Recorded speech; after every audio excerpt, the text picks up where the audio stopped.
Hello engineers, আমি চলে এসেছি লাস্ট মডিউল আমাদের, যেটা হচ্ছে মডিউল 7, যেটা হচ্ছে organic reactions and synthesis of a drug molecule. তো আমরা মানে অর্গানিক রিয়াকশনস কিভাবে হয়, স্পেশাল টাইপের যে রিয়াকশন যেটা তোদের আছে খুবই ইম্পর্টেন্ট, SN1 SN2, সেটার ব্যাপারে আলোচনা করবো এই মডিউলে। এবং synthesis of a drug molecule, basically তোদের দুটো ড্রাগ মলিকুল যেটা হচ্ছে থাকে, যেটা খুবই খুবই ইম্পর্টেন্ট, দুটো ড্রাগ মলিকুল কিভাবে তৈরি হয় তার সিনথেসিস, সেটাও আমি পড়াবো। একদম ইম্পর্টেন্ট ডোমেনগুলো পড়াবো, কারণ তোদের মানে ক্লাস 11-12-এর সিলেবাস অনুযায়ী তোদের আসে না। তো একদম যেগুলো আসে শুদ্ধ সেইগুলোর ওপর ফোকাস করব, এবং পুরো পিওয়াইকিউ করাবো, যেমন তোরা দেখে এসেছিস যে আগের মডেলগুলোতে টপিক তারপর পিওয়াইকিউ, টপিক তারপর পিওয়াইকিউ এইভাবে পড়িয়েছি। একদম সেভাবেই পড়াবো, এবং যেরকম কোশ্চেন বিগত 4-5 বছর ধরে আসছে ম্যাক্সিমাম পিওয়াইকিউ থেকেই থাকে। এবং এতদিন যে মডেলগুলো আমি পড়িয়ে এসেছি আশা করি পড়া বোঝা গেছে এবং পিওয়াইকিউগুলো বোঝা গেছে। একদম পুরো প্লেলিস্টটা যারা যারা প্লেলিস্টটা প্রথম থেকে ফলো করবে তাদের পরীক্ষায় ভালো নাম্বার থেকে কেউ আটকাতে পারবে না। তাহলে বোঝা গেল। তো শুরু করা যাক। এটা জাস্ট হচ্ছে এই ভিডিওটা কার্বো ক্যাটায়ন এবং কার্বো অ্যানায়নের বেসিক একটা আইডিয়া। তো তোরা নিজেরাই দেখতে পাচ্ছিস যে কার্বো ক্যাটায়ন, ক্যাটায়ন মানে কি, একটা ওপরে পজিটিভ চার্জ থাকবে। তো কার্বো ক্যাটায়ন বেসিক্যালি এরকমই হয়। কার্বো ক্যাটায়নেরও ভাগ আছে, সেগুলো আস্তে আস্তে বলবো। তো কার্বো ক্যাটায়ন বেসিক্যালি এরকমই হয়। তো ক্যাটায়ন মানেই ওপরে প্লাস থাকবে। তো এটা বেসিক্যালি মানে হঠাৎ করে এর কনসেপ্টটা এলো কোথা থেকে সেটা দেখে নিই। ফার্স্টে হচ্ছে কার্বো ক্যাটায়ন। কার্বো ক্যাটায়ন দেখবো যে কার্বো ক্যাটায়নের কনসেপ্টটা কী করে এলো হঠাৎ করে। তারপর আমরা কার্বো অ্যানায়নটাও দেখবো। এটা হচ্ছে কার্বো ক্যাটায়ন আমাদের হলো। এবার কার্বো ক্যাটায়ন বেসিক্যালি এলো কি করে, CH3Cl, ঠিক আছে। তো Cl যেহেতু খুবই ইলেকট্রোনেগেটিভ অ্যাটম, সেই কারণে Cl এর যে কোনো ইলেকট্রোনেগেটিভ অ্যাটমের টেন্ডেন্সি কী থাকে, সমস্ত ইলেকট্রনগুলোকে নিজে থেকে নিয়ে নেওয়া। তো এখানে এই বন্ডের ওপর দুটো ইলেকট্রন রাখা আছে, তো এ কি চাইবে, এই দুটো ইলেকট্রনকে নিজের দিকে নিয়ে নিতে, এই দুটো ইলেকট্রনকে নিজের দিকে নিয়ে নিতে। দেখ ছবিটাও কেমন একটা মানে আপসেট মতো হয়ে গেল। যাই হোক, তো দুটো ইলেকট্রন যেটা এই বন্ডের ওপর রাখা আছে, এই দুটো ইলেকট্রনকে নিজের দিকে নিয়ে নেবে। এবার যখনই ইলেকট্রনগুলোকে নিজের দিকে নেবে তখনই নিশ্চয়ই একটা সি এর মাথায় পজিটিভ চার্জ ডেভেলপ করবে, আর সিএল এর মাথায় একটা নেগেটিভ চার্জ ডেভেলপ করবে, কারণ এ দুটো ইলেকট্রন নিজে থেকে নিয়ে নিচ্ছে। তাহলে CH3-র দিকে ইলেকট্রনের মানে ডেফিসিয়েন্সি দেখা যাচ্ছে, মানে অভাব দেখা যাচ্ছে, আর Cl এর দিকে ইলেকট্রনের মানে পরিমাণটা বেড়ে যাচ্ছে, বেশিটা দেখা যাচ্ছে। তো সেই কারণেই এইখান থেকেই আমাদের এই কার্বো ক্যাটায়নের কনসেপ্টটা এলো, যেটা হচ্ছে এইটা হচ্ছে আমাদের কার্বো ক্যাটায়নের কনসেপ্টটা আমাদের এখান থেকেই এলো, যে একটা ইলেকট্রনের কমতি দেখা গেল।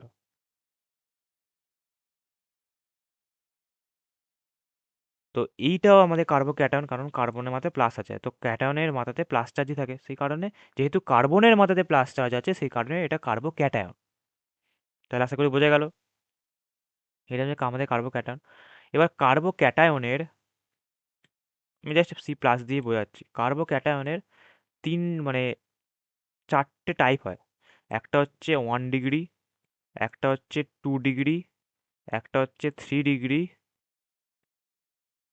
সরি ডিগ্রি হবে, 3 ডিগ্রি, আর আরেকটা হচ্ছে মিথাইল কার্বোক্যাটন, মানে জাস্ট এইরকম CH3+।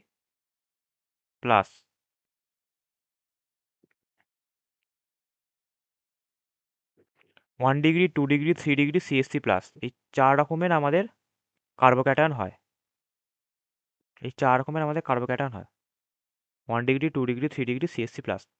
তো কার কোনটা স্টেবিলিটি বেশি সেগুলো পরে ভিডিওতে আলোচনা করব। কার্বো ক্যাটায়নেরও আলোচনা করব, কার্বো অ্যানায়নেরও আলোচনা করব, এবং কেন বেশি সেটাও আলোচনা করব। তাহলে আশা করি বোঝা গেল কার্বো ক্যাটায়ন কীভাবে আসে। তো ক্যাটায়ন অবভিয়াসলি, আর যেহেতু এই দুটো ইলেকট্রনের নিজের দিকে নিয়ে নিচ্ছে তাই সি এর দিক থেকে একটা ইলেকট্রনের কমতি দেখা যাচ্ছে, মানে 1 ইলেকট্রন এলিমিনেট। আমি এখানে এলিমিনেট লিখছি,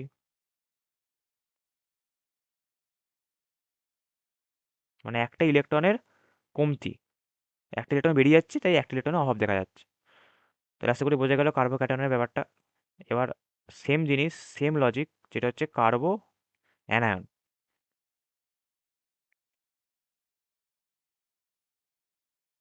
তাহলে কার্বো অ্যানায়নে দেখবো। অ্যানায়ন মানেই বুঝতে পারছিস একটা নেগেটিভ চার্জ, মানে সি মাইনাস। অ্যানায়ন মানেই হচ্ছে মাথায় নেগেটিভ চার্জ থাকবে, তো সি মাইনাস। তাহলে সি মাইনাস এবার কিভাবে এলো? এবার ওখানে কি সিএল ছিল, সিএল ইলেকট্রন নিয়ে চলে যাচ্ছিল, তাই সি এর মাথায় একটা পজিটিভ চার্জ এলো, মানে ইলেকট্রনের অভাব দেখা গেল। কিন্তু এখানে হচ্ছে সি মাইনাস, মানে সি কারোর থেকে ইলেকট্রন নিয়েছে, সি এর অভাব দেখা যাচ্ছে না, সি এর বেশি রয়েছে। সেটা কি করে এলো? ধর এরকম CH3 Mg Br।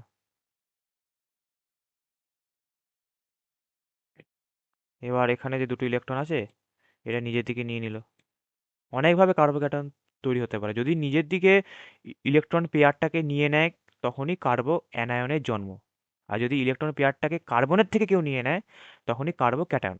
আর যদি ইলেকট্রন পেয়ারটা কার্বন নিজের দিকে নেয়, তাহলেই হচ্ছে তার দিকে ইলেকট্রনটা বেড়ে যাচ্ছে। আর ইলেকট্রন নেওয়া মানে, ইলেকট্রন বেড়ে যাওয়া মানে অবভিয়াসলি সেটা অ্যানায়নই করে। তখনই কার্বনের মাথায় এখন নেগেটিভ চার্জ ডেভেলপ করছে। আর এদের মাথায় পাস,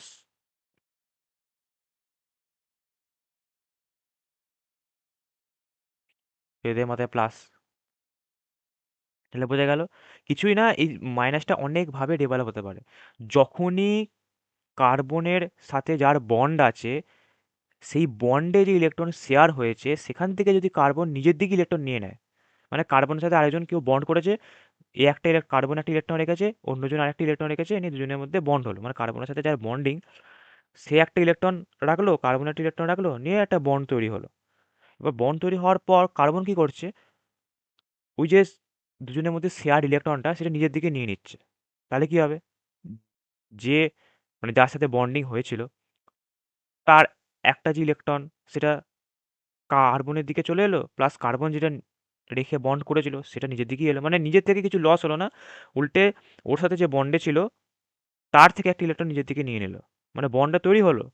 তারপরে আবার ওর থেকেই আরেকটা ইলেকট্রন নিয়ে নিল, মানে দুজনের মধ্যে যে শেয়ার ইলেকট্রন, সেটা বন্ড হওয়ার পর আবার নিজের দিকে নিয়ে নিল। তাহলে কার্বনে কিন্তু আলটিমেট কোনো লস হলো না, কারণ কার্বন যে ইলেকট্রনটা বন্ডিংয়ে রেখেছিল, সেটা আবার নিজের কাছেই নিয়ে নিল। তাহলে বন্ডিংয়ের ইলেকট্রন যদি ও নিজের কাছেই নিয়ে নেয়, তাহলে তো ওর আলটিমেট লস কিছু হলো না, যেটা রেখেছিল বন্ডের জন্য সেটা আমার নিজের কাছে ফিরিয়ে আনলো। কিন্তু অন্যজন যে বন্ডিংয়ের জন্য একটা ইলেকট্রন রেখেছিল মাঝখানে, সেটা সে নিয়ে নিল। তাহলে অবভিয়াসলি ওর সাথে যে বন্ডে আছে তার লস। তো সেই কারণে ওর মাথাতে পজিটিভ চার্জটা এলো, কার্বনের মাথায় কিন্তু পজিটিভ চার্জ না এসে নেগেটিভ চার্জ এলো। কিন্তু কার্বোক্যাটায়নের ক্ষেত্রে কি দেখেছিলাম, যে কার্বনের থেকে সিএল নিয়ে চলে যাচ্ছে, তাহলে কার্বনের লস। তাই কার্বনের মাথায় প্লাস, আর সিএল এর মাথায় মাইনাস। তাহলে আশা করি বোঝা গেল এইভাবে কার্বো অ্যানায়নের জন্ম অনেক রিয়াকশনের মাধ্যমেই হয়।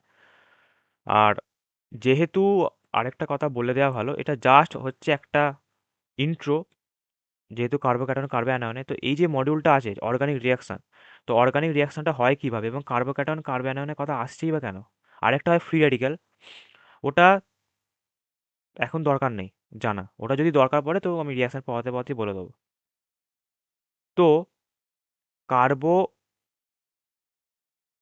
ক্যাটায়ন বা কার্বো অ্যানায়ন বেসিক্যালি বলতে কি চাইছে, কোনো একটা অর্গানিক রিয়াকশন যখন হয়, সেটা এই তিনটে স্টেপে হয়। একটা হচ্ছে রিয়াকটেন্ট, মানে হচ্ছে বিক্রিয়ক, দুটো কম্পাউন্ড একে অপরের মধ্যে বিক্রিয়া করছে, রিয়াকটেন্ট। তারপর একটা ইন্টারমিডিয়েট স্টেট তৈরি হয়, ইন্টারমিডিয়েট স্টেট। রিয়াক্টে মানে বিক্রিয়া চলাকালীন একটা ইন্টারমিডিয়েট স্টেট তৈরি হয়, তারপর আমরা প্রোডাক্ট পাই। এই তিনটে স্টেপে আমাদের প্রোডাক্ট আমরা পাই, ফার্স্টে রিয়াকটেন্ট বিক্রিয়া করলো, তারপর ইন্টারমিডিয়েট তৈরি হলো, তারপর সেখান থেকে আমরা প্রোডাক্ট পাবো। এই ইন্টারমিডিয়েট স্টেটেই আমাদের কার্বো ক্যাটায়ন, কার্বো অ্যানায়ন, আর ফ্রি রেডিক্যাল, মানে মাথায় একটা জাস্ট ডট, এইটা তৈরি হয়। ইন্টারমিডিয়েটেই আমাদের এইগুলো তৈরি হয়। এটা হচ্ছে ফ্রি রেডিক্যাল। তাহলে বোঝা গেল, এই তিনটে স্টেপে তৈরি হয় রিয়াকটেন্ট, ইন্টারমিডিয়েট, প্রোডাক্ট। তো ইন্টারমিডিয়েটের জায়গাতেই আমরা কার্বোক্যাটায়ন কার্বো অ্যানায়ন নয়তো ফ্রি রেডিক্যাল পাই। আর এই যে ইলেকট্রনের যে এগুলো, যেগুলো আমরা এখানে যে দেখছি, যে এই যে সিএসসি থেকে যে, মানে যা একটা কি বন্ড ব্রেকিং হচ্ছে, দুটো ইলেকট্রন নিজের দিকে নিয়ে নিল, নিয়ে এরকম, মানে আলটিমেট কি কার্বোক্যাটায়ন বা কার্বো অ্যানায়নে বন্ড ব্রেকিং হয়। তো সেই বন্ড ব্রেকিংটাকে কি কি রকম বন্ড ব্রেকিং বলে? হেটেরোলাইটিক।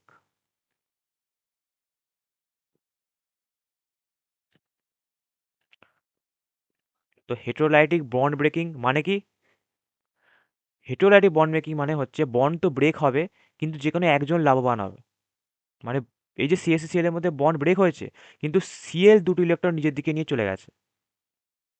মানে বন্ড ব্রেকিং হবে, কিন্তু একজন লাভবান হবে। দেখ কার্বোক্যাটায়নের ক্ষেত্রে কার্বনের থেকে সিএল ইলেকট্রন নিয়ে চলে গেছে, মানে বন্ড কিন্তু ব্রেক হয়েছে, কিন্তু সিএল কার্বনের থেকে ইলেকট্রন নিয়ে চলে গেছে, তাহলে সিএল লাভবান হলো। কার্বোক্যাটায়নে তো হেটেরোলাইটিক বন্ড ব্রেকিং হয়, কার্বো অ্যানায়নে তো হেটেরোলাইটিক বন্ড ব্রেকিং হয়। এখানে কীভাবে লাভবান হচ্ছে? এখানে সিএস3 লাভবান হচ্ছে, কারণ বন্ড ব্রেকিং হয়েছে, প্লাস মানে বন্ড ব্রেকিং হয়েছে, কিন্তু সিএস3 নিজের দিকে ইলেকট্রন নিয়ে চলে গেছে, তাই সিএস3 লাভবান হয়েছে। মানে বন্ড ব্রেকিং হবে, কিন্তু যে কোনো একজন লাভবান হবে।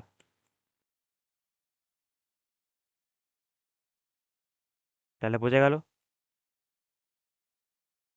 সেটা হচ্ছে হেটেরোলাইটিক বন্ড ব্রেকিং। তাহলে আশা করি জাস্ট বেসিক ইন্ট্রোটা বোঝা গেল যে কার্বোক্যাটায়নের কথাটাই বা আসছে কেন, কিভাবে আসছে। তাহলে আশা করি বোঝা গেল। এর পরের ভিডিওতে আমরা এদের স্টেবিলিটি অর্ডার দেখব, তারপরে ভিডিওতে আমরা নিউক্লিওফাইল ইলেক্ট্রোফাইল দেখব। চল নেক্সট ভিডিও দেখা হয়, bye bye. If I make you crazy, just take it easy.